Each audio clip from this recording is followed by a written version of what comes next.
এমপিওভুক্ত শিক্ষা প্রতিষ্ঠানকে জাতীয়করণের দাবিতে এক শিক্ষক সমাবেশ করেছে যে সকল শিক্ষক রয়েছে তারা। এবং এই মুহূর্তে আমরা রয়েছি জাতীয় প্রেস ক্লাবের সামনে। দর্শক আপনারা দেখতেই পাচ্ছেন এখানে শিক্ষকদের কিন্তু ব্যাপক সমাগম হয়েছে এবং তারা কিন্তু সকাল থেকেই দেশের বিভিন্ন প্রান্ত থেকে এসে এখানে জড়ো হতে শুরু করেছিলেন। এবং তাদের যে দাবি রয়েছে এমপিওভুক্ত যে সকল শিক্ষা প্রতিষ্ঠান রয়েছে, স্কুল, কলেজ, মাদ্রাসা এবং কারিগরি যে শিক্ষা প্রতিষ্ঠানগুলো রয়েছে সেগুলোকে তাদের যে এক দফা দাবি তারা বিগত বেশ কিছুদিন যাবতই করে আসছিলেন, জাতীয়করণের দাবি।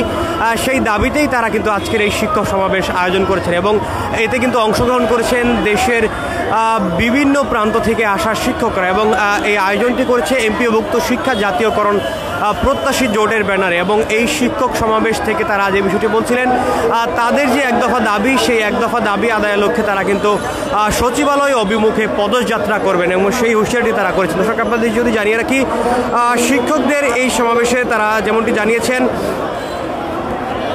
টানা 22 দিনের আন্দোলনের প্রেক্ষিতে সাবেক শিক্ষা উপদেষ্টা এবং বর্তমান পরিকল্পনা উপদেষ্টা ডক্টর ওয়াহিদুদ্দিন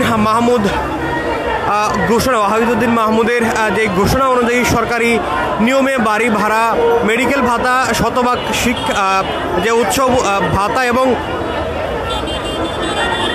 বিনোদন ভাতা প্রদান সহ সর্বজনীন বদলি চালু সহ এমপিওভুক্ত যে সকল শিক্ষা প্রতিষ্ঠান রয়েছে, স্কুল, কলেজ, মাদ্রাসা এবং কারিগরি শিক্ষা প্রতিষ্ঠান শিক্ষা জাতীয়করণের দাবিতে এক শিক্ষক সমাবেশে তারা কিন্তু আয়োজন করেছেন। এবং এই আয়োজনটি কিন্তু তারা যেমনটি বলছিলেন তাদের এই সমাবেশ থেকে তারা সচিবালয় অভিমুখে পদযাত্রা করবেন বলে কিন্তু জানিয়েছেন। এই মুহূর্তে দেশের বিভিন্ন প্রান্ত থেকে আসা এই এমপিওভুক্ত শিক্ষকরা কিন্তু জাতীয় প্রেস ক্লাবের সামনে অবস্থান নিয়েছেন এবং তাদের এই অবস্থানের কারণে কিন্তু যান চলাচল বন্ধ রয়েছে এবং পল্টন মোড় থেকে যেই হাইকোর্ট প্রাঙ্গণ হয়ে যে সকল গাড়ি চলাচল করতো সেগুলো কিন্তু এই মুহূর্তে চলাচল করতে পারছেন। এবং এক মাস অর্থাৎ প্রেস ক্লাবের সামনে কিন্তু তাদের এই অবস্থানের কারণে, এই সমাবেশের কারণে কিন্তু গাড়ি কোনোভাবেই চলাচল করতে পারছে না এবং বন্ধ রয়েছে।